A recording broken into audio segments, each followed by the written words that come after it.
Number 1, it says suppose a hypothetical element consists of a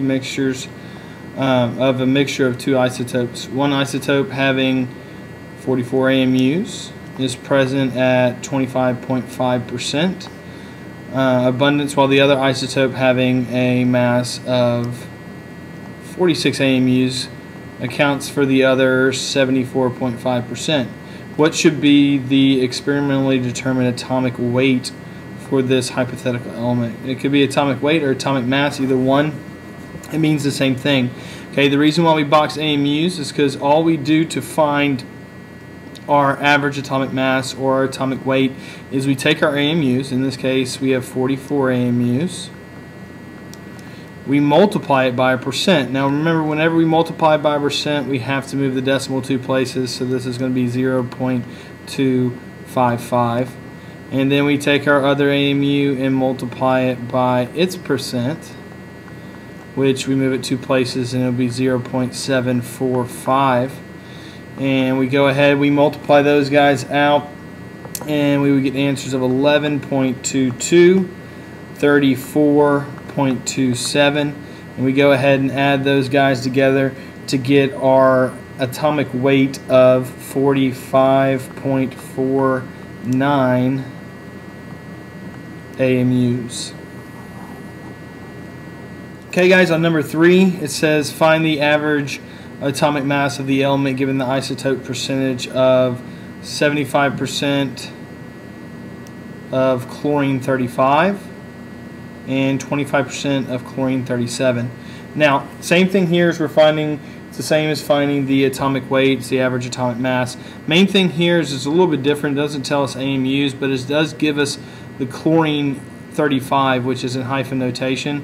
This 35 means it's 35 AMUs, so what we do is we take our 35 AMUs and multiply it by a percent. Remember to move the decimal place, it's 0.75. And we take our other AMU, which in this case is chlorine 37, so it's 37 AMUs, times our 0.25%, and we go ahead and we take those and multiply those out, add them up, and we should get an answer right around 35.5, and that should be AMUs. Okay, on number 5 it says determine the frequency of light with a wavelength of 1.78 times 10 to the negative 7th centimeters. Okay, so in this equation it gives us wavelength and it wants frequency. Anytime we use frequency and wavelength, we always use the equation where we have C equals lambda nu. Okay, where we have C is the speed of light, it's constant. We always know that C equals 3.0 times 10 to the 8th meters per second. Okay, and then our wavelength is always going to be our lambda, which is right here, which we have our wavelength, and it is 1.78 times 10 to the negative 7th, and that is centimeters. Okay, we have to make sure that's centimeters, so we have to pay attention to that. Okay, so first let's go ahead and solve for our frequency. It's right there, so we divide by what's beside it, and we get frequency equals the speed of light all divided by our wavelength. Now remember, our wavelength is our speed of light is 3.0 times 10 to the 8th meters per second. Okay, so since this is in meters per second, we need to make sure that our wavelength is in meters, and to do that we need to make sure that we're going from centimeters to meters, so smaller to larger we're going to divide, and in this case we know there's 100 centimeters in 1 meter. So what we would end up with is we would just end up with 1.78 times 10 to the negative 9th, and that would be meters. And we go ahead and we plug that into our calculator. Remember, when we're doing this, the times 10 to the 8th and times 10 to the negative 9th, that we are using second comma when we plug that into the calculator. Remember, don't use the caret sign or anything else. You want to go 3.0 second comma 8 divided by 1.78 second comma negative 9. And if we plug that into the calculator, we should get an answer right around 1.685 times 10 to the 17th, and the unit for frequency is always hertz. Okay, guys, working number 7. Now in this problem it is part 2 of 2. Now in the previous problem we solved for our frequency, which we know that our frequency is 5.09 times 10 to the 11th hertz. And in this problem it's asking us what is the wavelength. So since we found our frequency, we go ahead and we find our wavelength.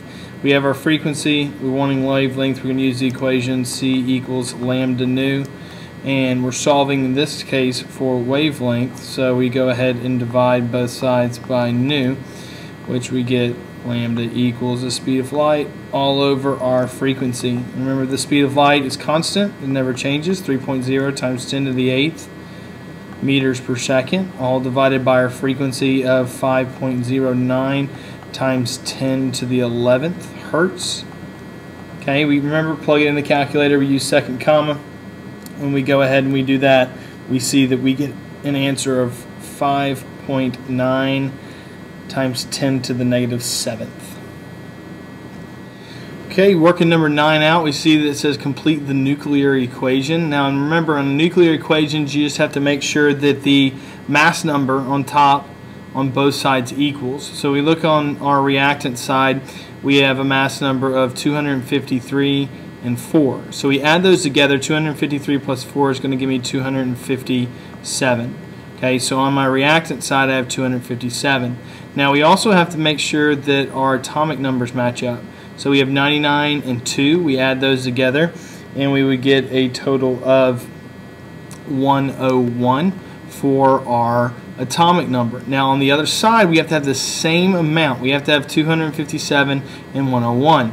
But what we see is we already have 1 for our mass number. So what we do is we look at this and we go 257 minus the 1 that we already have, and that is 256. Okay, and then we look at the atomic number, and this is 101. We have none over here, so that means that our atomic number is going to be 101. So we look and see which the symbol represents for 101, which is the number of protons on the periodic table, and we see that the correct symbol would be MD, which is Mendelevium, and so we would see that number 6 would be our correct answer. Okay guys, number 11, it says complete the nuclear equation. Now remember that the mass numbers on both sides and the atomic numbers on both sides have to match up. So we're trying to find the unknown right here. So we look, and on our product side we see our mass numbers are 188 and 1, which would give us a total of 189. And then we have 75 and 1, which would give us 76. Okay, so on this side we have to have the same exact thing. So when we're looking at this, we need 189, we already have 187, so that would give us a mass number of 2. We just subtract them, 189 minus 187. And then we take our atomic number, and we take 76 minus the 75 we already have, which would give us a 1. And we look on the periodic table, and we know that the symbol for one proton is going to be hydrogen. And so what we see that the correct answer would be number 3. Alright, moving on to number 13. It says which atom is smaller. And when we're looking at this, it says unable to determine. We have bismuth, lead, and they have the same size. So when looking at them on the periodic table, we go ahead and we pick out, we see that we have lead and we have bismuth right here. Now the main thing that we need to be sure of is when they're this close on the periodic table, what you want to do is you want to look them up on your on ptable.com just to make sure that we have it. Now normally, when you know that atomic radius increases as we get closer to francium, so but in this case what we're going to see is that bismuth is going to be smaller because we see that lead is closer to francium than bismuth is. So when we're looking at size or atomic radius, it's whatever is closest to francium. So bismuth would be the correct answer because it would be smaller. Number 15, it says a row on the periodic table is called. The rows are over here, 1 through 7, and we call these periods. So we start by looking at the answers, and we know the first one has to be period, so it can't be 2, and it can't be 4. Okay, and then the next one, it says a column is called we either call them groups or families, and our columns are labeled up here. Okay, and these are our groups or families. Either one would be correct, and they go from 1 to 18. So in looking at these, we know that we would go ahead and cancel these guys out. And then lastly, it says lithium and beryllium are examples of. Here's lithium right here, and here's beryllium right there. Lithium is in the alkali family, and beryllium is in the alkaline earth metals. Okay, it's important that we know all the families. So we have our alkaline metals, we have our alkaline earth metals right here. In the middle, we have our transition metals, and then each 13, 14, 15, and 16 are labeled by their element that's at the very top. So there's the boron family, carbon family, nitrogen family, oxygen family. We give a special name to group 17. We call these guys right here the halogens. And then we know that group 18 are the noble gases, and they don't react with anything because they already have 8 valence electrons. And then these guys on the bottom, this is our lanthanide series and our actinide series, and they're at the very bottom. It's important that we know all the families. So in looking at this answer over here, we see that we have periods, groups, alkaline metals, and alkaline earth metals. So the correct answer should be number 5. Number 17, it says the elements that are active, strongly non-metallic, and react readily with metals to form salts. When we're looking at these, our choices, the first one is transition metals. Well, it says that it's non-metallic, so that can't be it. Halogens are non-metals. They are highly reactive, so this is a possible answer. The alkali group, we know the alkali group is metals, so that can't be the correct answer.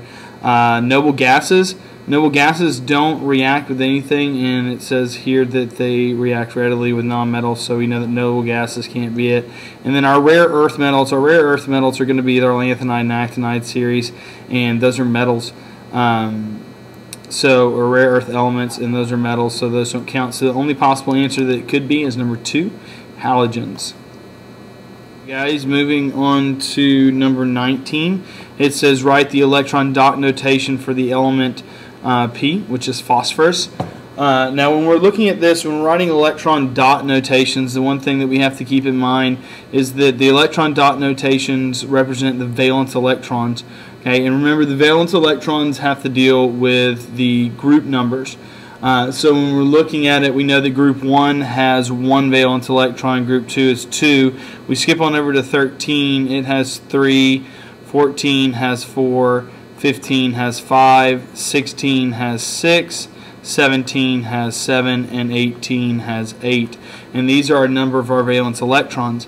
Okay, so we look at phosphorus, and we know that phosphorus is in group 15. So if it's in group 15, we know that it has 5 valence electrons. Now all we have to do next is just arrange them around the symbol phosphorus with 5 valence electrons.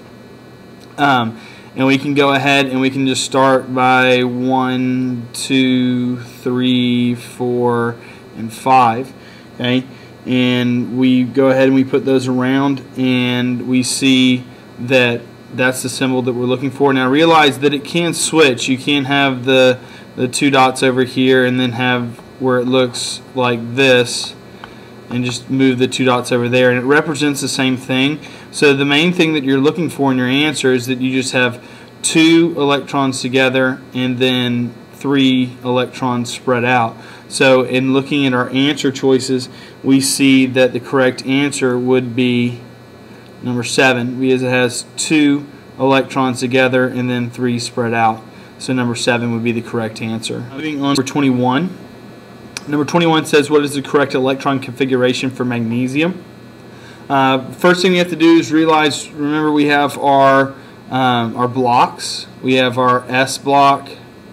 We have our D block. We have our P block. And we have our F block. And these represent our sublevels that we're going to have. Okay, and remember that we know that in D block we always subtract 1, so this is going to be 3, 4, 5, and 6 there. And I'll write those where you can see them a little bit better. 3, 4, 5, and 6. And then F block, we always go ahead and we subtract 2, and this will be 4 and 5. And that's going to be the number that goes in front. Okay, so when we're looking at this, all we have to do is we have to find the element that we're looking for, and we go ahead and we count it out. Remember, this is S, P, D, and F. Okay, so when we're looking at this, we know that this period is 1, so this is 1, this is S block, so 1S1, 2. Okay, so it starts with 1S2. And then it goes, period numbers 2, so it's 2. This is S block, 1, 2. So 2S2. And we keep on following the period, and we see that we go ahead and we hit P block. So this is period 2, P block, 1, 2, 3, 4, 5, 6. So it's 2P6. We go ahead and keep following the rows, and we see that we have 3. This is S block, and we go 1, 2, and we made it to magnesium, so it's just 3s2. So the electron configuration that we're looking for is 1s2, 2s2, 2p6, and then 3s2, which we know that the correct answer for that one would be number 2. And we see that's right there. 1s2, 2s2, 2p6, 3s2. That's the electron configuration for magnesium. Alright guys, moving on to number 23, it says what is the correct electron configuration for a ground state barium cation. And this is a little bit different because we have barium, but it is not neutral. It has a charge. Now remember, whenever something has a charge, we always do the opposite the charge to the electron. So barium is right here, and since we have a plus 2, the opposite of it would be minus 2. So we take our 56, which we know that's the number of electrons, we subtract 2 and we get 54. And we see that that leads us all the way back here to xenon. So we would actually be doing the electron configuration for xenon. Now in this case, on this one, since it has everything written in noble gas notation, it just wants the noble gas notation for this xenon. Well, since it's a noble gas, we know that all we have to do to write its electron configuration is just write the noble gas that it has. That's why number 6 is correct. Now, if it wasn't a noble gas, remember what we would do, just pretend, say we're doing it for iodine. What we would do is that we would go back to the noble gas behind it, so we would go backwards, backwards, backwards. The noble gas that is less than 53, well, we would start with krypton and just put it in brackets, and then we would just start right here and do our electron configuration where we would have our 5s, 1, 2, and then our 4d, 10, and then our 5p, 1, 2, 3, 4, 5, and we would just write all that down here. Okay, so if it's not a noble gas, you got to go backwards to find the noble gases behind it, and that's just a shortcut of the way that we write it.